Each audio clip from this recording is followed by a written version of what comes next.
Hey, HorseCenter fans, it's Breeders' Cup. Breeders' Cup Saturday is the biggest day of all in American racing. 9 big ones, Matt.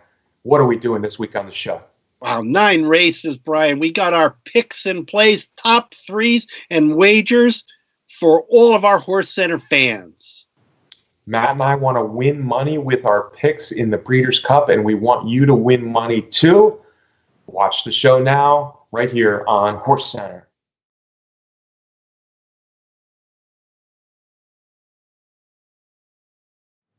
Welcome to another edition of HorseCenter, everyone. I am Brian Zipsy, and as always, I have the excellent pleasure of being joined by my co-host. Right now, he's on the East Coast. That's Matt Shipman. How are you today, Matt? I'm good, Brian. I'm getting ready to pack my bags and head down to Louisville and the Breeders' Cup. We got the Saturday card to go through. 9 big Breeders' Cup races. You ready to do it?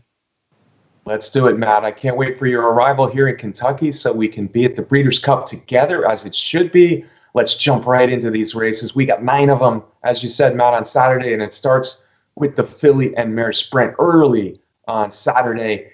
And Matt, I think this is a race chock full of speed. I'm looking for horses to come from off the pace in this 7-furlong race. I was a little disappointed that she was so low on the morning line, but I think Marley's Freedom is strictly the horse to beat in here. I can't argue with you, Brian. If you asked me to give you the likeliest winners on the Breeders' Cup card, Marley's Freedom would certainly be one of them. With the defection of Dream Tree out of the race, I just think, and all the speed in there, Marley's Freedom is going to be very, very hard to beat. She can travel. Her win in the Ballerina was just phenomenal. The 7 furlongs is a perfect distance. I'm all about Marley's Freedom in here. But in my number 2 spot, I've got Golden Mischief, who's the best she's been in her career, winning 3 in a row for Brad Cox, Churchill Downs based. And I've got Shamrock Rose, who has also won 3 in a row, including a really nice performance in the Ravens run. Yeah, Golden Mischief. I'm not sure she wants to come off the pace. She was forced to a little bit last time at Keeneland. Maybe she learned something in there, and it's going to, obviously, she is streaking, as you said. So she scares me. I did not include her on my top 3. After I picked the favorite on top, Matt, I wanted to go bombs away. And it just happens that a couple of the horses in here with big odds are also a couple of horses that should be rallying late with all this speed at 7 furlongs. Like we said, it really, maybe more than any other race on the card, sets up for a closer. So I'm putting 2 long shots in there. One of them is the same as you, sir. Shamrock Rose. She first try at 7 furlongs was a really nice win at Raven Run. She came from well off the pace there at Keeneland. I think she's going to love all the speed in here. The 3-year-old's never beaten this kind, but that was a good win at Keeneland. I think she's got a shot in here, picking up the pieces. And Highway Star, you know, I got burned a little bit by her last year, but I think she's going to be a big price in here, and hopefully she can do better at Churchill Downs than she did out west last year. She'll be high, and if the pace is right, I know she can go 7 furlongs, so I'm throwing Shamrock Rose and Highway Star as my 2nd and 3rd horses, Matt. This is also going to start, let me flip my notes over here. This is also going to start a wager for me. I want that early pick 3, just like I did on Friday, Matt. So I'm going to use a $1 pick 3, starting with this race. I'm using the horse we like, Marley's Freedom, on top. But also I'm going to throw in Shamrock Rose and Highway Star. Hopefully, if Marley's Freedom somehow loses this race, I'll get the bomb in, and that'll really start my pick 3 off well. I'll be using a 3x3x3. So in the next race, which is the Turf Sprint, I'm going female, Matt. I'm going Chanteline and Ruby Notion, as well as my European long shot, which is Lost Treasure. And then I'm a little bit more standard with my picks in the Derby, the Dirt Mile. I like City of Light best, but I'll also be using Firenze Fire, who's a miler, and Catalina Cruiser, just out of fear that undefeated horse is that good. Sounds good, Brian. By the way, 3x3x3 with a $1 pick 3, folks. That's a $27 wager. Sounds good, Brian. I'm also starting a wager in here. I'm all about daily doubles on the show here. I'm going to start a daily double in race 3 with Marley's Freedom, singled with several horses in the next leg in the turf sprint. I'm going to use World of Trouble, Disco Partner, Havana Gray, a euro, and Buchero. That's 4 combinations. Again, folks, play them for as much as you want. $1, $2, $10. Throw in a couple more horses in the turf sprint if you like, but it's all Marley's Freedom in the first leg. Matt, it's interesting there that we talked about 7 horses that were playing in the turf sprint, and they are completely different. There are different 7 horses. My 3 and your 4. I think that's a good segue to the turf sprint, Matt, because out of all the 14 races on the Breeders' Cup Friday and Saturday, I think this is probably the toughest race to predict a winner. It's just one of those races where you don't know. I can't say a bad thing about any of your 4, although I've been a fan of Disco Partner all along, and I think he'll get bet a little bit. And I just know he doesn't like it as well when it's wet, nor do I think 5.5 furlongs is his best play. So that's why I'm off Disco Partner this time around. But if he wins it, it wouldn't be a shock. I am on the fillies. You know, I as wide open as this race is, I really decided that I wanted some odds, and my top 3 is going to reflect that. Chanteline has never been better. She's really taken to turf lately. I love her last 2 races, and I think she fits in. Listen, fillies can sprint on turf with males.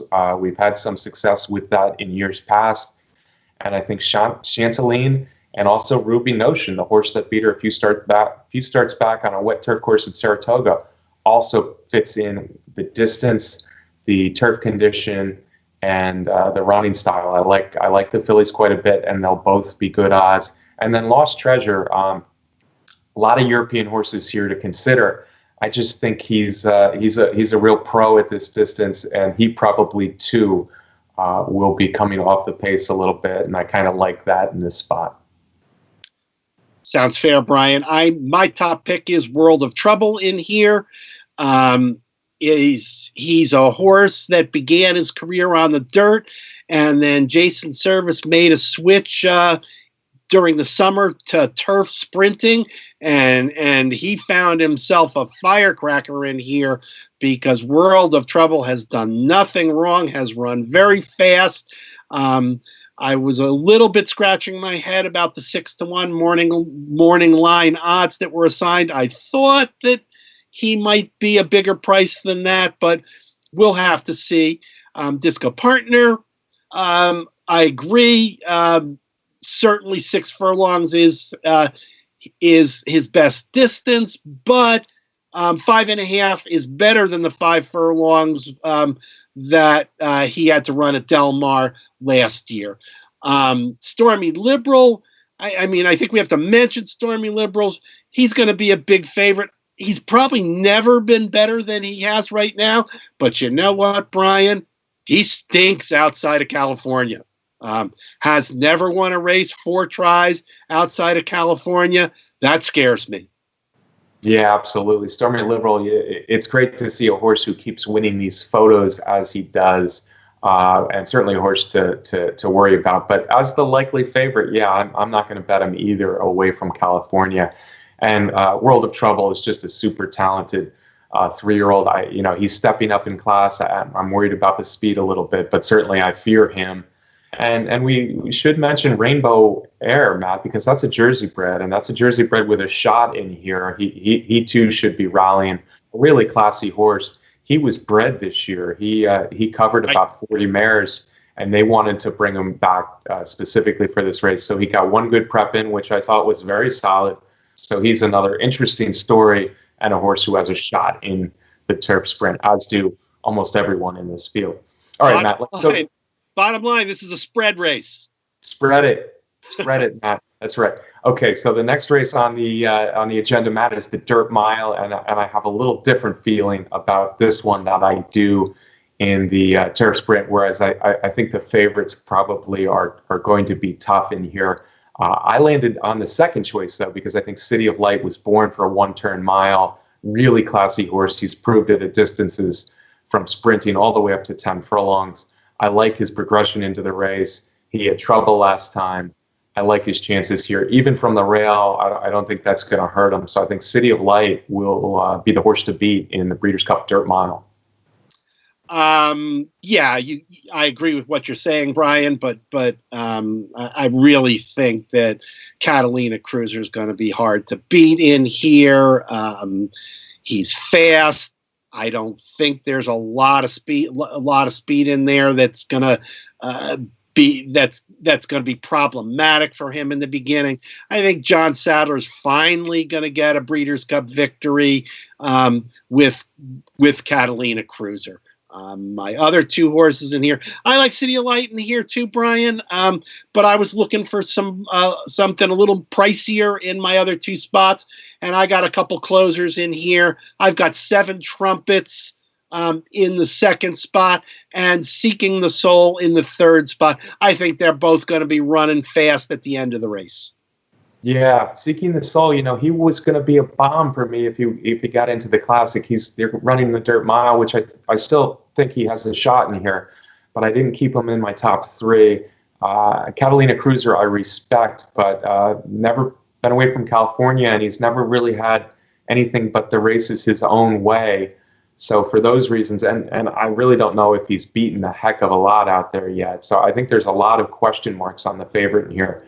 That's why I dropped him down to third. The second horse for me was easy. Firenze Fire is really, as we've been saying all year, a real pro at a mile, and I think he's just progressed to a point where he's really good.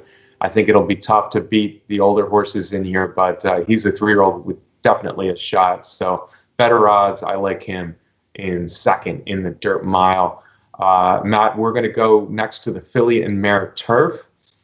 And I know you've been talking about Chad Brown and Filly and Mare Turf now for a long time. Yes, Brian. But I'll tell you what, when I was handicapping the race and looking at the PPs of the Euros in there, I think the only thing you can say is, wow, Brian. But I am not going to be disloyal.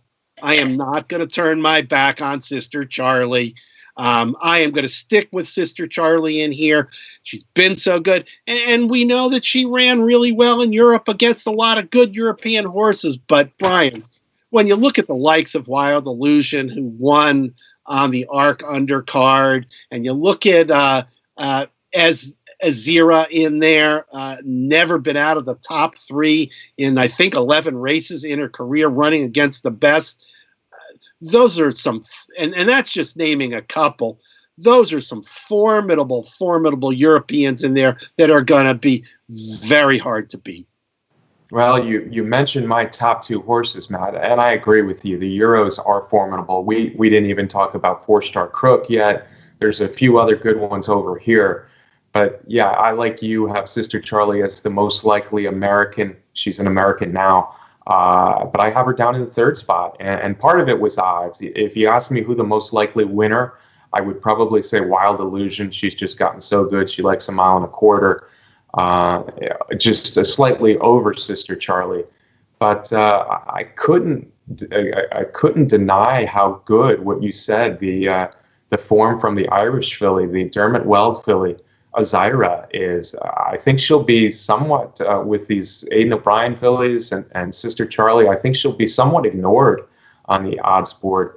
I think she really likes the distance. Not everyone in this race is going to like 11 furlongs, especially if it's a yielding turf, and I think that plays right into Ezirya's hands. Dermot Weld has come over and won big races in America before, and if you're telling me she's 15-1 with that kind of European form, I had to put her in the top spot, just ahead of Wild Illusion, who's probably the top female horse in Europe nowadays, not named Enable, and then Sistercharlie in the third spot.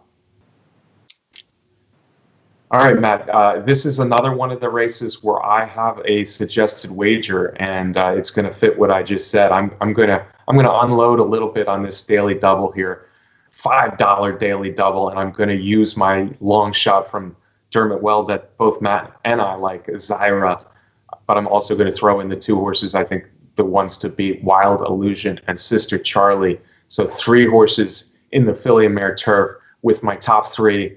in the sprint, which is next. I like the ralliers in the sprint. I think this is a race where we beat the favorite Imperial Hint for reasons I'm going to talk about more in a minute. So I'm using Limousine Liberal, my top pick, as well as Roy H. and Whitmore in the sprint. So Ezirya, Wild Illusion, Sistercharlie with Limousine Liberal, Roy H., and Whitmore, $5 daily double. That's going to be a total of 9 combinations or a $45 wager. Matt, let's jump right into the sprint. I think you like a horse in here better than I do, the favorite, that is.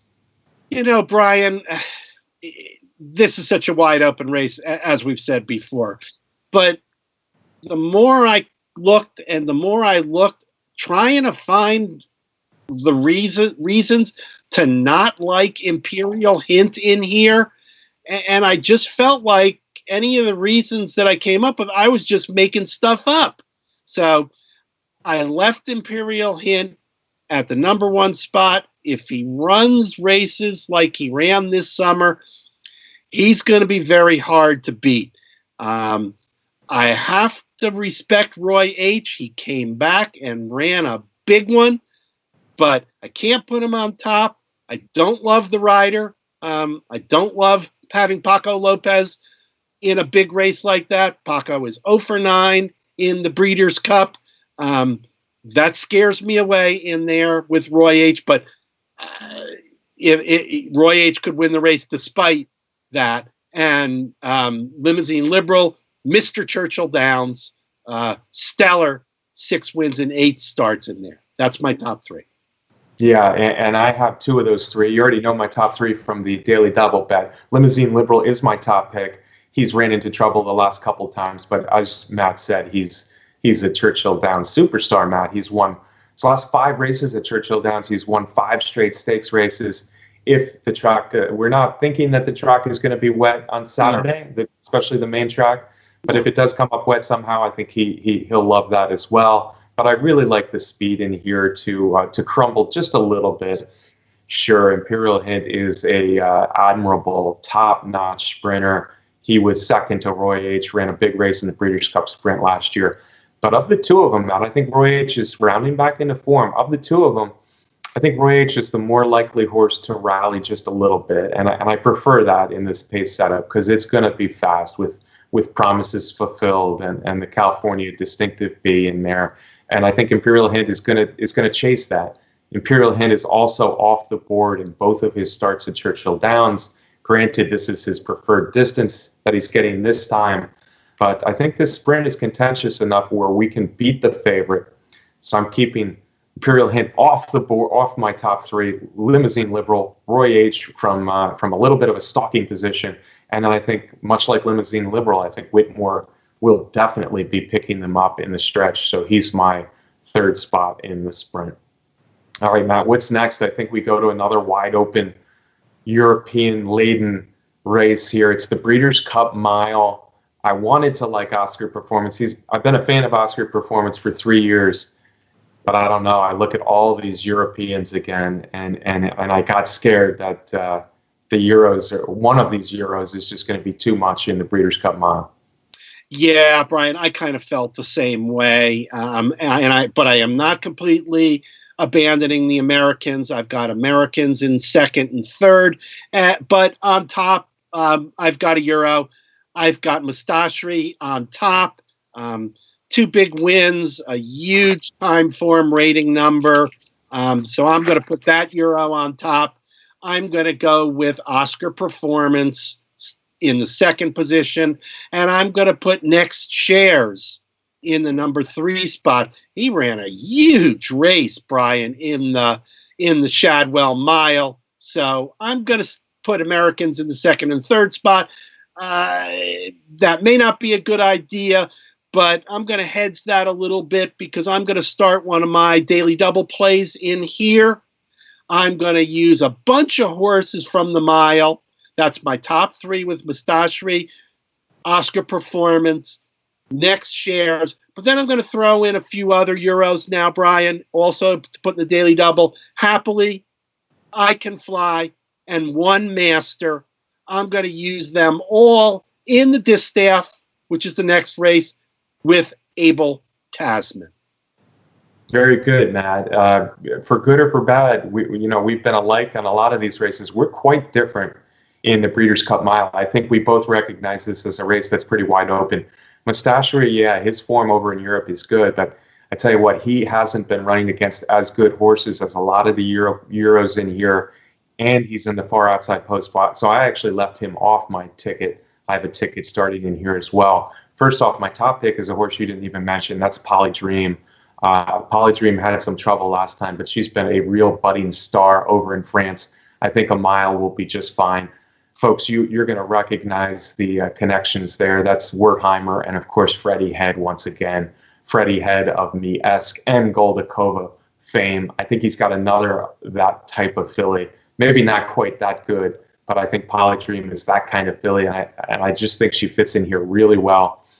I don't think she'll be real high on the odds board, given her recent form, other than the trouble trip last time. So I think she's just the most likely winner for me. Polydream on top. I am putting Oscar Performance. I think he will stick around. I don't think he'll put up the surrender flag at any point during this race. I just think eventually he will get past, and I put him in the second spot as the top American. And then Happily. This is a race traditionally, Matt. Polydream's a filly. Happily is a filly. We have some other fillies we've already mentioned that fillies do well, and I think the fillies are loaded in this race, and Happily is one that I like quite a bit as well. So she's in my third spot. But in my 50-cent pick four, folks, it's a 50-cent pick four. I'm going to use 6 horses in this Breeders' Cup Mile wide open race. Polydream I like best. Happily, Oscar Performance you know about. I also like I Can Fly, who ran a huge race to Roaring Lion last time. Next year, so I have to respect what he's done since he's come to Kentucky in his last 2 starts. And Lightning Spear, the old European pro, pops up every once in a while, and I think he might do it again here in the Breeders' Cup Mile. So I went 6 deep there. I'm singling Abel Tasman in the distaff, crossing my fingers that she is just in a good spot to win there. Then I'm going to use actually 2 in the Breeders' Cup Turf, Matt. The big favorite, Enable. The only horse I really see who can beat her is Waldgeist, so I'm using both of those in the Breeders' Cup Turf. And then I'm going 5 deep in the Classic. I'm going to start to give away some stuff here, folks. My 5 in the Classic. Yes, the favorite, Accelerate. I had to include them. West Coast, possibly the second choice. Yes, I had to include them. But neither are my top 3. My top 3 are the other 3 in my ticket, Gunnevera, Yoshida, and Roaring Lion. So I went 5 deep in the Classic with those 5. It's a 6 by 1 by 2 by 5, 50-cent pick 4. That'll only cost you $30. And Matt, what's next? I guess we're going back to the Breeders' Cup Distaff. Yes, Brian, we're at the Distaff. As I thought about the race, and I feel a little bit disloyal here, I must admit, because this running of the Distaff, of course, is a battle of Kentucky Oaks winners from the last 2 years. It's Abel Tasman against Monomoy Girl, 2 fabulous, fabulous fillies. I think Monomoy Girl is absolutely terrific. I've thought that all year long. You folks know that. But if Abel Tasman is in top form, which I think she is going to be, she's just going to be very hard to beat. She's a tough, old pro, old meaning 4 years old here, compared to Monomoy Girl. I got Abel Tasman on top. I've got Monomoy Girl in second. I've got Blue Prize, who is good, a little bit quirky, but good, in the third spot. Yeah, and Matt, like you, I had some mixed emotions, and I had some change of hearts here as I was going back and forth between my Distaff selections. I certainly considered Wildcat. I certainly considered Blue Prize. I even considered Champagne. What's the filly on the rails name? Matt, Champagne something. But anyway, in the end, I just think the top fillies are a little bit better, a little bit classier, a little bit too good for them. And then it came down to the top 2 favorites. I actually, like you, Matt, agree that it's just a little bit better spot for Abel Tasman. She's run big in the biggest races. The Kentucky Oaks winner of last year, the Breeders' Cup, narrow defeat she suffered last year as a 3-year-old. This year, I think she bounces back from a puzzling race, frankly, last time. And because of that, she won't be the favorite. I think she'll be just a little bit irresistible coming down the lane. If Monomoy Girl looks her in the eye, I know Abel Tasman can win those kind of tough races. We've seen it against Elate a few times, and I just think the older filly is just a little bit better than a really, really, really, really nice 3-year-old filly. So for that reason, Abel Tasman is not necessarily by my heart, but my brain is the horse to beat in here. So I'm going with Abel Tasman on top, Monomoy Girl in the second spot. And class will tell. Like I mentioned, there are other fillies who could run a big race in here, but I think Midnight Bisou, 9 furlongs, she can get 9 furlongs. I think she's coming in for good form here at Churchill Downs, so she had to be my number 3 pick. It's chalky, but hopefully, as you saw my pick 4, we'll get by with the single of Abel Tasman. I think the turf is next, Brian, and you let a little preview of your picks come out. Let me do mine, and then you can complete yours. Brian, once again in here, this was a race where I was just like, the Euros are too good. They are way too good in here. And we've talked about the fact that the male division of American turf horses has been shaky at best all year. I've got top 3 Euros. I agree with the 2 that you already gave out, Brian. Enable is Enable, and she's going to be really hard to beat. But in the second spot, I've got Waldgeist in there. Huge ratings in the time form over there in Europe. And in third place, I have Magical. Unbelievable. I don't believe it. We actually have the same 1, 2, 3 in this one, Matt. I agree with you. We might lose our American citizenship over this one, but the Europeans are too good. Probably they won't run 1, 2, 3, but I think Enable and Waldgeist both, because Waldgeist is really, really good, and he's got a shot to keep that arc jinx going, Matt. For a lot of reasons, I think Enable has a big shot, that she's fresher than a lot of ARC winners in the past, and she's got a little bit of early pace to make sure she's in the race early. But Waldgeist is that good, and Waldgeist could beat her. If anybody besides Enable or Waldgeist win the race, I will be surprised. That's frankly how good they are. My third, though, is Magical. I think the third most likely winner of the race is the Aidan O'Brien filly, Magical. She's been a really top-notch 3-year-old filly over in Europe as well. Some American will run a good race and maybe finish third, but likely winners, Enable, Waldgeist, Magical in that order. Yeah, Brian. All right, Matt, we only got one race left, and it's the big one. It's the Classic. It's the richest race on the Breeders' Cup card, and we've got 14 going. I've already talked about my picks a little bit, so I'll let you kick off our Classic picks and plays right now. Okay, Brian. About as wide open Classic as there has been in I don't know how long. I couldn't even put a number of years on there. And because of that, you're not going to see any favorites or close to it in my top 3. I think the Classic is going to set up for closers. Historically at Churchill Downs, the Classic has been won by closers. So I'm making Yoshida my top pick. Bill Mott has won the Classic before. He's won the Classic with a big price before, and a not so big price. I'm going with Yoshida. I think he can rally and get the win. My second pick is going to be Thunder Snow. I think Thunder Snow will be, maybe because he's breaking from the rail, will be a little bit more off of the pace in there, and I think I like that.